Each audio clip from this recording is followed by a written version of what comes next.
এটা মানুষের স্বভাব না, এটা হচ্ছে কুকুরের স্বভাব। কুকুর যা পায় তাই খায়। হালাল প্রাণী যারা, তারা খাওয়ার সময় যাচাই বাছাই করে খায়, এটাকে হালাল না হারাম। মনে রাখবেন, দুনিয়ায় আজ আছি কাল নাই। আসার সিরিয়াল আছে কিন্তু যাওয়ার কোনো সিরিয়াল নাই। আছে? যাওয়ার কোনো সিরিয়াল নাই। আজকে মানসিক ভাবে কথা বলার মতো আমার যে মেন্টালিটি দরকার, সেটা এখনো পুরোপুরি আমার মধ্যে নাই। কারণ গত 5 দিন আগে আমার কলিজার টুকরা মেয়েকে আমি নিজ হাতে দাফন করেছি। ওকে কবরে রাখার পরে এখন পর্যন্ত আমি নিজের স্বাভাবিক হতে পারি নাই। এটা সম্পদ, জায়গা জমি এটা সম্পদ, আমার আপনার গাড়ি বাড়ি এগুলা সম্পদ, স্ত্রী এটা আমার আপনার সম্পদ, সন্তান এটা আমার আপনার সম্পদ, মা বাবা এটা আমার আপনার সম্পদ।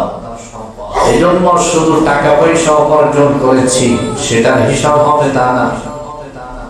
বাবা হিসাবে সন্তানেরও হিসাব দেওয়া লাগবে, সেটা আপনার সম্পদ ছিল।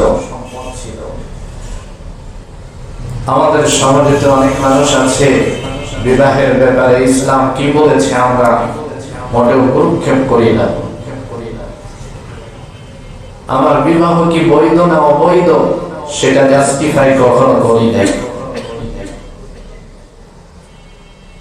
আরেকজনের স্ত্রী নিয়ে নিজে ঘর সংসার করতেছে, সন্তান জন্ম দিচ্ছে, হারাম সন্তান, হারাম যারা ঘরে লালন পালন করতেছে, যে সন্তানকে আমি আপনি শরীরের রক্ত গুলাকে পানি করে যে সন্তান গুলাকে খাওয়াচ্ছি, লালন পালন করছি, এই সন্তানকে আমাদের ময়দানে আমার আপনার জন্য বিপদের কারণ হবে। ঘরে যদি অবৈধ স্ত্রী থাকে, স্ত্রীর জন্য একজন স্বামী কি না করে, কিন্তু এই স্ত্রী আমার আপনার জন্য বিপদের কারণ হবে যদি পন্থা বৈধ না হয়। এজন্য দুনিয়ায় যত সম্পদই আছে সব সম্পদ আপনি কিভাবে উপার্জন করতেছেন, স্ত্রী গ্রহণ করেছেন কোন পদ্ধতিতে, সন্তান গ্রহণ করেছেন কোন পদ্ধতিতে, এগুলো আল্লাহর আদালতে আমাকে আপনাকে জবাব দিতে হবে। আমার আপনার একজন মুমিন হিসাবে কারোর টার্গেট এটা হওয়া উচিত না যে আমার দোকান একটা আছে আর একটা কিভাবে বাড়ানো যায়, দোকানে 1 লাখ টাকার মাল আছে কিভাবে 2 লাখ টাকার মাল করা যায়, একটা বাড়ি আছে আর একটা বাড়ি কিভাবে করা যায়, এটা একজন মুমিনের টার্গেট হতে পারে না। মুমিন যে যার মধ্যে যারা পরিমাণ ঈমান আছে তার মূল টার্গেট হচ্ছে আমার যে ব্যবসা আছে এই ব্যবসাটাকে কিভাবে পাক আর পবিত্র রাখা যায়। এই ফিকির আমার আপনার কয়জনের মধ্যে আছে? এমন চিন্তা ভাবনা তো নাই। আল্লাহ তাআলা বছরে একবার যাকাত ফরজ করেছেন, সেই যাকাতটাও তো আমরা অধিকাংশ মানুষই ঠিক মতো আদায় করি না। এজন্য আমাকে আপনাকে সম্পদের ব্যাপারে অনেক খেয়াল রাখতে হবে যেন এই সম্পদ আমার আপনার জন্য বিপদের কারণ না হয়। রাসূল সাল্লাল্লাহু আলাইহি ওয়াসাল্লাম বলেছেন 4 নম্বরে কিয়ামতের ময়দানে আল্লাহ বান্দাকে প্রশ্ন করবেন অফিমা আনফাকা, সম্পদ উপার্জন করেছো, সম্পদটা ব্যয় করেছো কোন পথে তারও হিসাব দাও। শুধু সম্পদ উপার্জনের হিসাব দিয়ে জান্নাত পেয়ে যাবেন এত সহজ না, ব্যয় করেছেন কোথায় তারও হিসাব আল্লাহর কাছে দেওয়া লাগবে। এজন্য যেখানে সেখানে সম্পদ ব্যয় করা যাবে না, সন্তান যেখানে সেখানে সন্তানকে দেওয়া যাবে না, স্ত্রীকে যেখানে সেখানে ব্যবহার করা যাবে না, অধীনস্থ যারা আছে তাদেরকে যেখানে সেখানে ব্যবহার করা যাবে না। আল্লাহর হুকুম অনুযায়ী রাসূলের সুন্নাহ তরিকায় আমাকে আপনাকে ব্যক্তিগত জীবন থেকে নিয়ে পারিবারিক জীবন, সামাজিক জীবন, রাষ্ট্রীয় জীবন, আন্তর্জাতিক জীবন পর্যন্ত আমাকে আপনাকে আল্লাহ ও তার রাসূলের বিধান মোতাবেক আমাকে আপনাকে চলতে হবে, অন্যকে পরিচালনা করতে হবে। তা না হলে কিয়ামতের ময়দানে আপনি ধরা খেয়ে যাব। এজন্য রাসূল সাল্লাল্লাহু আলাইহি ওয়াসাল্লাম মেরাজে গিয়া নবীজি যখন জাহান্নাম ভ্রমণ করতেছিলেন, নবীজি দেখেন কিছু দলে কিছু মানুষেরা যাদের সামনে হালাল খাদ্য রয়েছে, সুন্দর সুন্দর জান্নাতের খাবার রয়েছে, কিন্তু মানুষগুলা এই জান্নাতি খাবার থাকার পরেও তারা জান্নাতি খাবার ভোগ করে না। জান্নাতি খাবার গুলা পরিত্যাগ করে তারা ময়লা আবর্জনা জাহান্নামের খাদ্য তারা ভক্ষণ করতেছেন। নবীজি জিবরিলকে প্রশ্ন করলেন, জিবরিল, এই মানুষগুলো কারা যাদেরকে আল্লাহ তাআলা খাদ্য দিয়েছেন হালাল খাদ্য, কিন্তু তারা তা ভক্ষণ করে না, তারা হারাম খাদ্য ভক্ষণ করতেছেন? জিবরিল ডাক দিয়ে বলেন, নবীজি, এই মানুষগুলা হচ্ছে আপনার সেই উম্মত যাদেরকে আল্লাহ দুনিয়ায় হালাল পন্থায় ব্যবসা করার সুযোগ দেওয়ার পরেও মানুষগুলা হালাল পন্থায় উপার্জন করে না, যাদেরকে আল্লাহ তাআলা দুনিয়ায় হালাল রিজিকের ব্যবস্থা করেছিলেন কিন্তু হালাল রিজিক ভক্ষণ করেন নাই। এই মানুষগুলাই তারা যারা দুনিয়ায় হালাল থাকার পরেও হারামটাকে গ্রহণ করেছেন। জাহান্নামের মধ্যে কিয়ামতের ময়দানে এই মানুষগুলোর অবস্থা এমন হবে, আল্লাহ তাআলা তাদেরকে ওই দিনও হালাল খাদ্য দিবেন কিন্তু হালাল গ্রহণ করবেন না, মানুষগুলা হারাম খাদ্যই তারা গ্রহণ করবে। এই মেরাজের রজনীতেই রজব মাস চলে গেল। এই রজনীতে নবীজি মেরাজে গিয়েছিলেন। নবীজি স্বচক্ষে হারাম ভক্ষণকারীদের অবস্থা নবীজি স্বচক্ষে দেখে এসেছেন, বর্ণনা করেছেন। হারাম আর হালাল দুইটা খাদ্যের মধ্যে মানুষের শারীরিক প্রভাব পড়ে। যে ব্যক্তি হালাল খাদ্য গ্রহণ করে তার রক্ত মাংস হালাল দ্বারা গঠিত হয়, তার মধ্যে ভালো কাজের চাহিদা থাকে, ভালো কাজের প্রতি আগ্রহ বাড়ে। আর যে ব্যক্তি হারাম খাদ্য গ্রহণ করে, হারাম সম্পদ উপার্জন করে, ওই ব্যক্তির মধ্যে গুনাহের প্রতি আগ্রহ জমে, খারাপ কাজের প্রতি তার আকর্ষণ বাড়তে থাকে।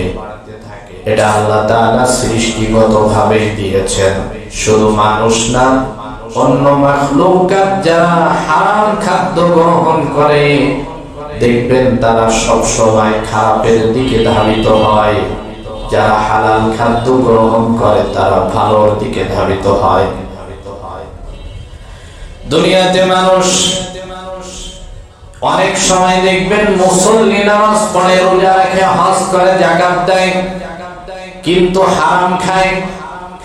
এই মানুষটার স্বভাব চরিত্র দেখবেন খারাপ, মানুষের সঙ্গে কথা বলে কর্কশ ভাষায়, ব্যবহার খারাপ। এই মানুষগুলোর আচরণ খারাপ, জবান খারাপ, জবান দিয়ে মানুষকে কষ্ট দেয়। কারণ নামাজ পড়লে কি হবে, তার খাদ্যগুলা হারাম, উপার্জনটা হারাম, এজন্য তার মধ্যে খারাপের দিকে আকর্ষণ বেশি। এটা রক্তের একটা প্রভাব পড়ে হারামের। আবার অনেক সময় অনেক হিন্দু, বৌদ্ধ, খ্রিস্টান ঈমান নাই কিন্তু সৎভাবে ব্যবসায়ী করে, এমন ব্যবসায়ী আছে না? হিন্দুদের মধ্যে বহু বড় বড় ব্যবসায়ী আছে। ব্যবসার ক্ষেত্রে দেখবেন মুসলমানের চাইতে হিন্দুরা ব্যবসায় বেশি সফলতা পায়, দুনিয়াবী সফলতা। কারণ হচ্ছে অনেক হিন্দুই ব্যবসার ক্ষেত্রে তাদের একটা ধর্ম আছে, তারা ধর্ম ফলো করে চলে, কখনো অসৎ ব্যবসা তারা করে না। কিন্তু মুসলমানেরা সৎ নাই অসৎ নাই, যা পায় তাই করে, যেখানে লাভ সেখানেই মুসলমান বেশি দৌড়ায়। অনেক হিন্দু আছে অসৎ ভাবে 1 টাকার ব্যবসা করে না, কিন্তু ঈমান নাই।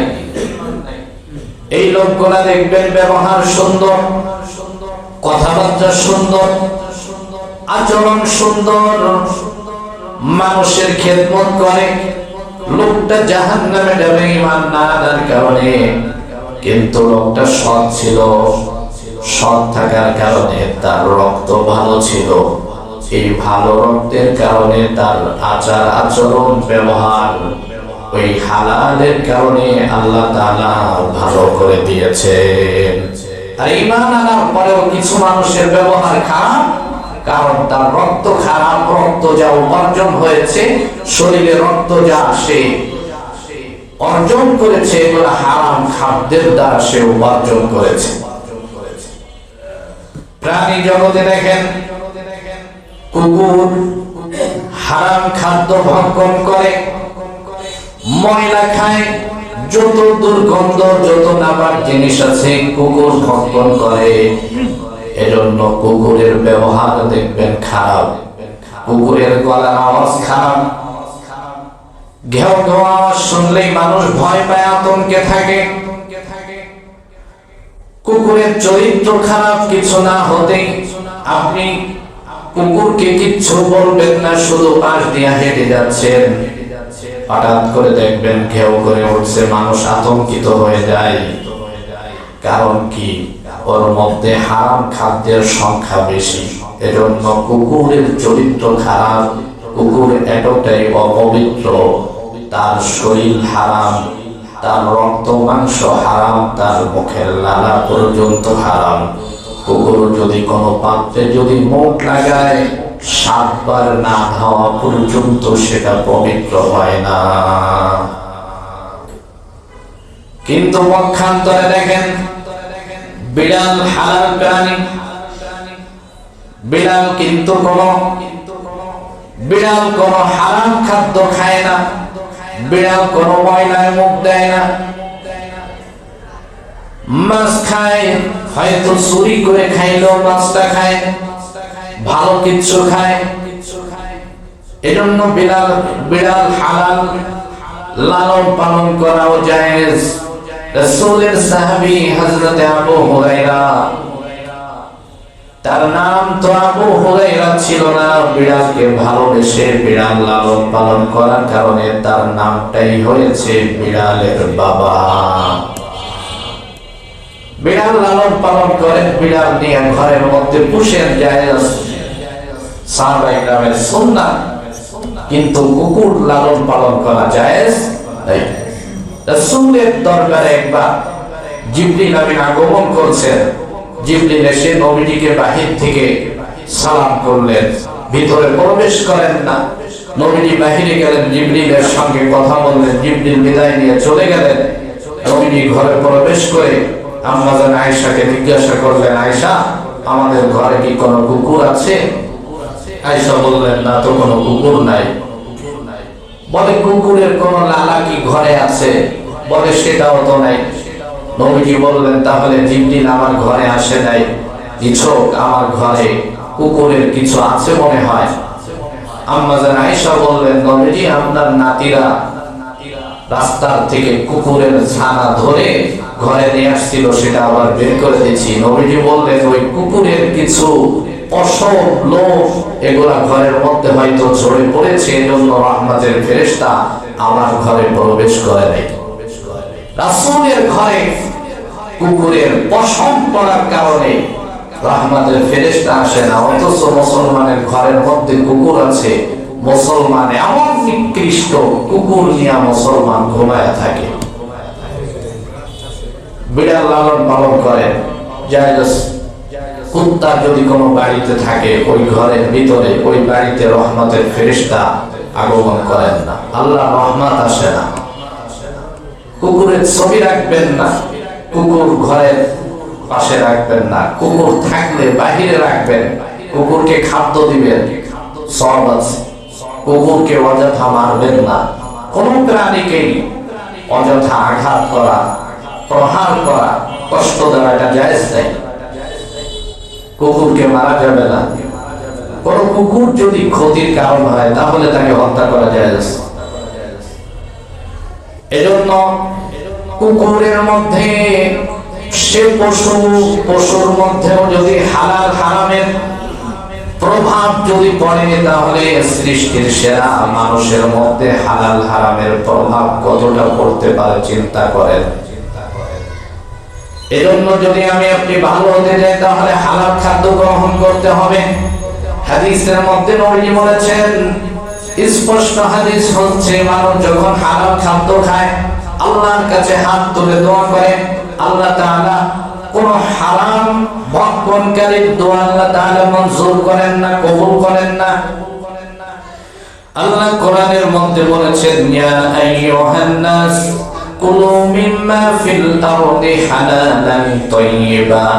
আল্লাহ প্রত্যেক মানুষকে বলেছেন হালালান তাইয়্যিবা, হালাল খাদ্য গ্রহণ করো এবং সুস্বাদু খাদ্য গ্রহণ করো। হালাল এবং সুস্বাদু মানুষের জন্য যেটা দেহের জন্য প্রয়োজন, উপকার আছে, আল্লাহ সেই খাদ্য গ্রহণ করতে বলেছেন। এমন অনেক খাদ্য আছে যেটা হালাল কিন্তু মানুষের জন্য উপকার না, এটা খাওয়া যাবে? খাওয়া যাবে না, খাওয়া ঠিক না, জায়েজ, কিন্তু আপনার জন্য কোনো উপকার নাই, এই খাদ্য গ্রহণ করা যাবে না। মানুষের মুখের থুতু হালাল কিন্তু এটা কি খাওয়া যাবে? এটা পবিত্র, হালাল কিন্তু পবিত্র না। আল্লাহ বলেছেন হালালান তাইয়্যিবা, হালাল খাও, সুস্বাদু খাদ্য খাও যেটা মানুষের দেহের জন্য উপকার।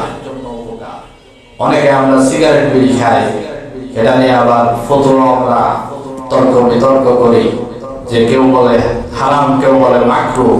এটা যদি হালালও হয় মানুষের দেহের জন্য উপকার না ক্ষতি?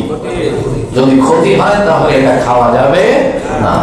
পান খাই, পান যদি মানুষের দেহের জন্য ক্ষতির কিছু থাকে এটা ভক্ষণ করা যাবে না।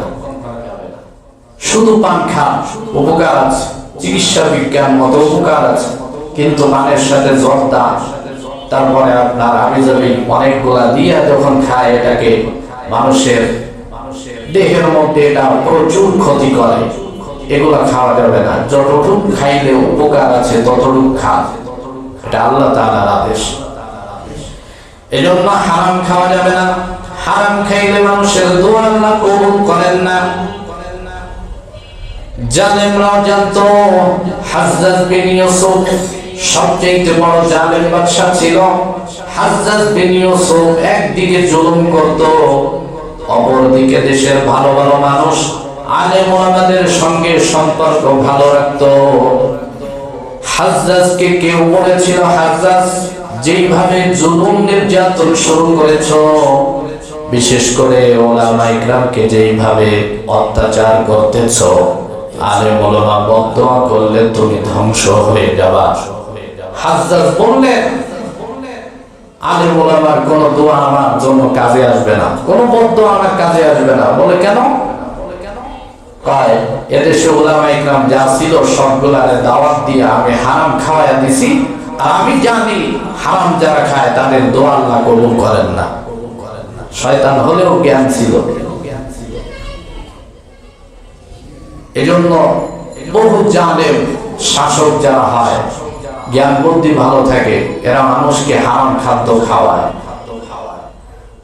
আমাদের বিগত শাসক উনিও বাংলাদেশের আলেম ওলামাকে একদিকে মারছে আর একদিকে আপ্যায়ন করছে, হারাম খাওয়াইছে। বাংলাদেশের জনগণ তো বহু বদদোয়া করছে। দুনিয়ায় আমি আপনি কয়দিন বা দুনিয়ায় বাঁচবো, এই 2-4 দিনের দুনিয়ার মোহে পড়ে আমি আপনি হালাল হারামের তমিজ করি না, যা পাই তাই খাচ্ছি। এটা মানুষের স্বভাব না, এটা হচ্ছে কুকুরের স্বভাব। কুকুর যা পায় তাই খায়। হালাল প্রাণী যারা তারা খাওয়ার সময় যাচাই বাছাই করে খায় এটাকে হালাল না হারাম। মনে রাখবেন, দুনিয়ায় আজ আছি কাল নাই, আসার সিরিয়াল আছে কিন্তু যাওয়ার কোনো সিরিয়াল নাই। আছে? যাওয়ার কোনো সিরিয়াল নাই। আজকে মানসিক ভাবে কথা বলার মতো আমার যে মেন্টালিটি দরকার সেটা এখনো পুরোপুরি আমার মধ্যে নাই। কারণ গত 5 দিন আগে আমার কলিজার টুকরা মেয়েকে আমি নিজ হাতে দাফন করেছি। ওকে কবরে রাখার পরে এখন পর্যন্ত আমি নিজের স্বাভাবিক হতে পারি নাই।